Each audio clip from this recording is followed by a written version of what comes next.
एक, बिहार में एक जिला है जिसका नाम वैशाली है। यहाँ की नगरवधु आम्रपाली और यहाँ के राजाओं के किस्से इतिहास में भरे पड़े हैं। कहते हैं कि एक गरीब दंपति को एक अबोध मासूम लड़की आम के पेड़ के नीचे मिली। पता नहीं कौन था उसके माता पिता और क्यों उसे आम के वृक्ष ने नीचे छोड़कर चले गए। आम के नीचे मिलने के कारण उसका नाम आम्रपाली रखा गया। आम्रपाली जब किशोरावस्था में पहुंची तो उसके रूप और सौंदर्य की चर्चा नगर में फैल गई। नगर का हर पुरुष उससे विवाह करने के लिए लालायित हो उठा। राजा से लेकर व्यापारी हर कोई आम्रपाली को पाना चाहता था। उसके माता पिता के समक्ष अब दुविधा और भय उत्पन्न हो चला था। अगर आम्रपाली किसी एक को चुनती तो राज्य में अशांति फैल जाती।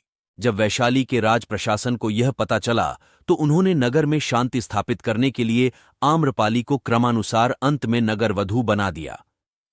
आम्रपाली को जनपथ कल्याणी की उपाधि 7 साल के लिए दी गई। इसे साम्राज्य की सबसे खूबसूरत और प्रतिभाशाली महिला को दिया जाता था। आम्रपाली को अपना महल मिला, सेविकाएं मिलीं और लोगों से शारीरिक संबंध बनाने के चयन का अधिकार भी मिला। इसके साथ ही वह दरबार की नर्तकी भी बन गई।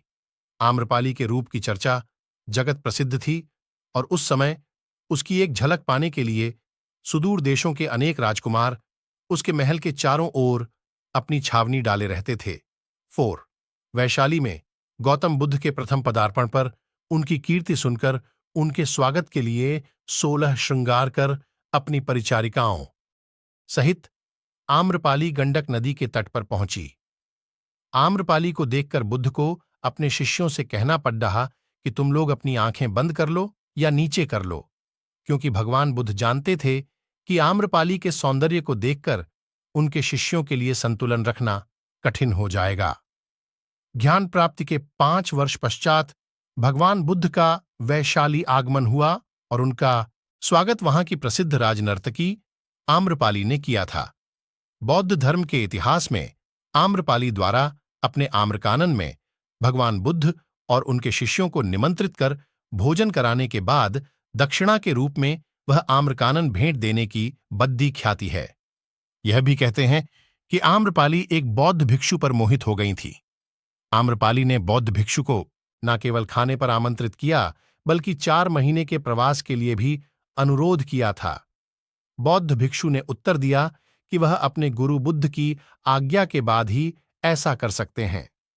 अंत में आम्रपाली ने गौतम बुद्ध से कहा कि मैं आपके भिक्षु को मोहित नहीं कर पाई और उनकी आध्यात्मिकता ने मुझे ही मोहित कर धम्म की राह पर चलने को विवश कर दिया है। आम्रपाली ने गौतम बुद्ध के समक्ष भिक्षु बनने की इच्छा प्रकट की, परंतु पहले तो बुद्ध ने इसके लिए इनकार कर दिया। हालांकि इस घटना के बाद ही बुद्ध ने स्त्रियों को बौद्ध संघ में प्रवेश की अनुमति दी थी। आम्रपाली इसके बाद सामान्य बौद्ध भिक्षुणी बन गई और वैशाली के हित के लिए उसने अनेक कार्य किए। उसने केश कटाकर भिक्षा पात्र लेकर सामान्य भिक्षुणी का जीवन व्यतीत किया। बुद्ध और आम्रपाली की कथा, आम्रपाली और गौतम बुद्ध की कहानी कई तरह से पढ़ने को मिलते हैं।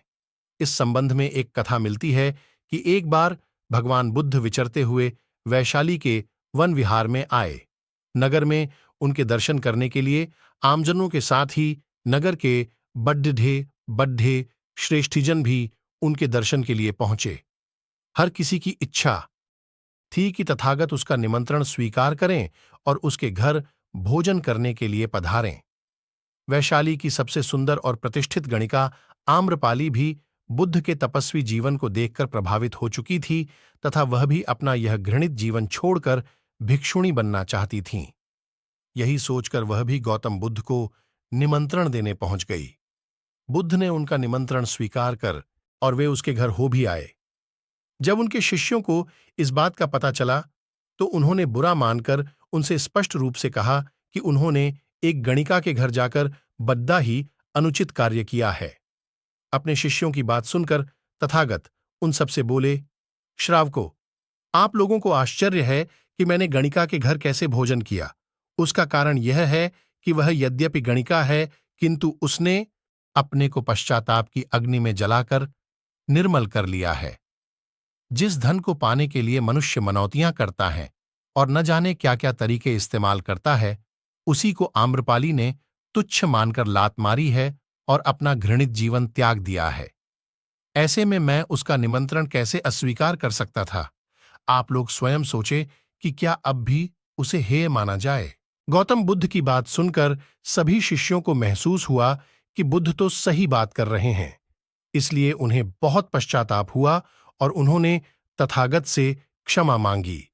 बुद्ध ने भी अपने शिष्यों को माफ कर दिया। मेरे सभी प्यारे भाइयों, अगर यह कहानी आपको अच्छी लगी हो तो हमारे चैनल को सब्सक्राइब करो, ताकि आपका छोटा भाई भगवान बुद्ध से रिलेटेड वीडियो और कहानी मुफ्त में दिखाता रहे। हम मिलते हैं नई कहानी वीडियो में।